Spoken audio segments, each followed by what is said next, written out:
here's my prediction.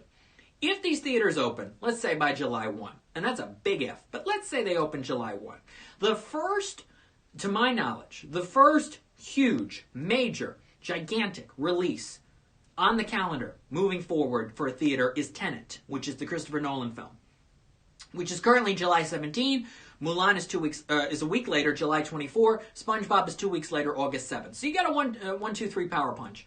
If Tenet is the first movie, and you have let's say I've got an 8 screen theater near me. Say you got 8 screens. Frankly, week 1, I'd put Tenet on all 8 screens.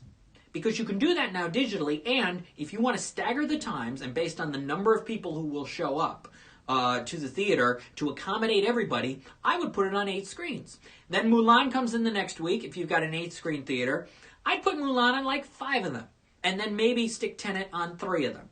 That's what I would do. And then you will judge based on how many movies come out at what time, how many screens they need. I've also got a 13 and an 18 screen theaters near me. There's a 10 screener. There's these indoor locations. Some are 6 screens. Some are 7 screens. I think what you have, and depending on what comes out, if Tenet is the first movie, if it is, you're going to try to fill as many of your screens as possible and stagger the times with Tenet, simply because you need to accommodate everybody. Everybody who wants to go see Tenet, who's a diehard Christopher Nolan fan, out of 100%, I would say, because it's a younger skewing Christopher Nolan, I'd say at least 90% of the normal group of people who'd want to go see a Christopher Nolan movie, who are under the age of 60, will go. Week 1, weekend 1, no matter what.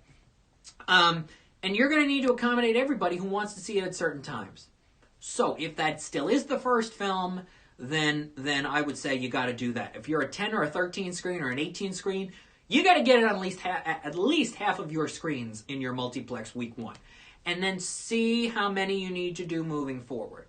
It's going to be a really weird time, having movies out in theaters, but not enough to add up to a full top 10 at the box office. It is going to be fascinating if we get to that point.